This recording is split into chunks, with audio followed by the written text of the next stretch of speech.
પંચમહાલના ઘોઘંબા તાલુકામાં આવેલા રંજીતનગર ખાતે ગુજરાત ફ્લોરોકેમિકલ કંપનીમાં ઝેરી કેમિકલ ગેસ લીકેજ થવાનો મામલો 20 દિવસના સમયગાળા દરમિયાન 2 વખત ગેસ લીકેજની ઘટના બની 4 લોકોએ જીવ ગુમાવ્યા છે તેમ પૂર્વ કાયદા મંત્રીએ જણાવ્યું હતું.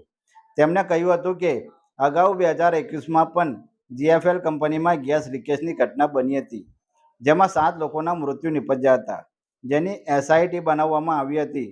તેનો રિપોર્ટ આજ દિન સુધી આવ્યો નથી.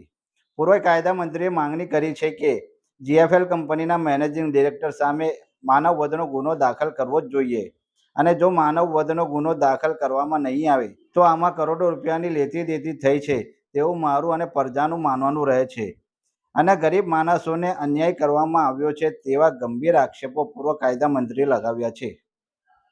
રંજીતનગર પાસે આવેલ ગુજરાત ફ્લોરોકેમિકલ જે ઝેરી ગેસ બનાવે છે એ કંપનીમાં છેલ્લા 20 દિવસમાં 2 વાર ગેસ લીકેજના પ્રશ્ન બન્યો છે અને 4 માણસનું મૃત્યુ થયું છે અને કેટલાય લોકો હજુ ગંભીર હોય બરોડા સારવાર લઈ રહ્યા છે.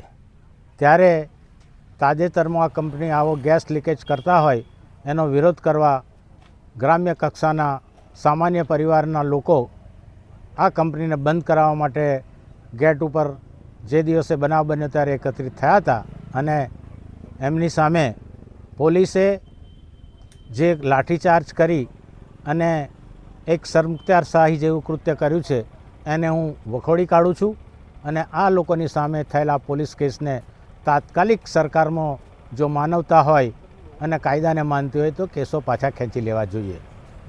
હાલોલ વિધાનસભાની અંદર ગુજરાત ફ્લોરોકેમિકલ્સ, યુપીએલ અને બીજી અનેક એવી ઝેરી ગેસ જે ઉત્પન્ન થાય છે એનું પ્રોડક્શન કરતી કંપનીઓને તાત્કાલિક ગીચ વસ્તીની અંદરથી કાઢી લેવી જોઈએ.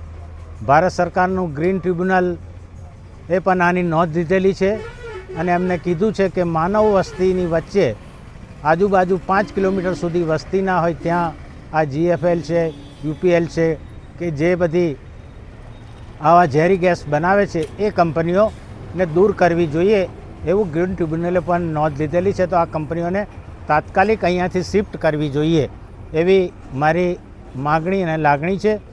અને સરકાર પૈસાદાર કંપનીઓ પાસેથી મોટો ફંડ ફાળો લઈ, ચૂંટણી ફંડ લઈ અને નાના માણસો ઉપર જુલમ કરી રહી છે. એનું જીવતું જાગતું ઉદાહરણ જીએફએલ છે. 2021ની 16મી ડિસેમ્બરે ગુજરાત ફ્લોરોમાં બ્લાસ્ટ થયો હતો અને બ્લાસ્ટની અંદર ઓન રેકોર્ડ 7 માણસો મરી ગયા હતા. એની તપાસ માટે એસઆઈટી બનાવી હતી અમારી બધાની રજૂઆતથી. એ એસઆઈટીનો રિપોર્ટ આજ દિન સુધી આવ્યો નથી. જે લોકો ગુનેગાર છે એની સામે કોઈ ફરિયાદ દાખલ થતી નથી. સામાન્ય ટ્રક કે સ્કૂટર ચાલક જો ચલાવે અને એનાથી કોઈનું એક્સિડન્ટમાં મૃત્યુ થાય તો તૈયારીમાં એની સામે ગુનો દાખલ કરવામાં આવે છે. જ્યારે આ માલજાર લોકો પૈસાના જોરે અને સત્તાના પીઠુઓના ખભે બેસી અને આ જે ગેરવટ કરી રહ્યા છે ત્યારે મારી લાગણી છે કે જીએફએલના મેનેજિંગ ડિરેક્ટરને બોર્ડ ઓફ ડિરેક્ટર બધાની સામે 21મો અને અત્યારે જે થયો બનાવ એની સામે માનવ વધનો ગુનો દાખલ કરવો જ જોઈએ અને એ ના કરે તો અમારે અને પ્રજાને માનવાનું કારણ રહેશે કે આ બનાવની અંદર મોટા પાયે કરોડો રૂપિયાની લેતી દેતી થઈ છે અને ગરીબ માણસોને અન્યાય કરવામાં આવી રહ્યો છે. આ વાત લોકો પણ કરી રહ્યા છે. મારા મગજમાં પણ આ બાબતે શંકા કુશંકાઓ પેદા થઈ રહી છે.